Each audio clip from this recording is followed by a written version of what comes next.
attacks. Is it normal to suffer from panic attacks that literally come out of nowhere? She's suffered from anxiety since her 30s, but this seems different. Like, and as if there really is no trigger for it. She's also developed a driving anxiety, which she thinks she might be connected. Any thoughts? Yes, it's really common, and it's due to your fluctuating estrogen levels around this time, which are leading to impacts on other hormones such as serotonin, which controls your mood, and cortisol, which is linked with stress. And you can have these sudden urges and fluctuations, which mean that you feel sudden anxiety, sudden rage, sudden low mood. And these can be a really out of body experience because it hasn't happened to you before. The driving anxiety is really common, and Mm. that can be getting in the car, filling up the car, forgetting where you're going, driving on motorways. I've had women say when they go over a bridge, they feel like they're sometimes veering off, even though they're not, and that creates anxiety. So I think the driving one is very common. Panic attacks are very common.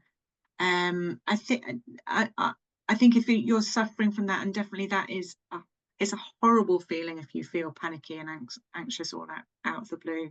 So I think definitely see your doctor to talk about the management of that for you, which will possibly involve medication, may involve optimizing your HRT, may involve talking therapies.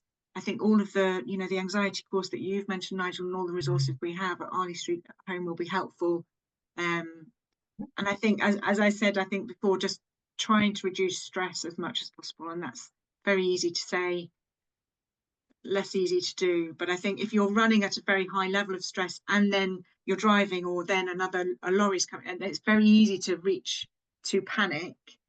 And if you're I find it quite helpful to think of it as a physical thing that I'm trying to lower rather than an abstract thing. So I'm thinking I need those stress hormones are running like this because I've had a busy week because so and so's ill, or I've got a lot of deadlines. So I need to put in some time to decompress. Otherwise, the next week is going to be stacking and stacking and stacking.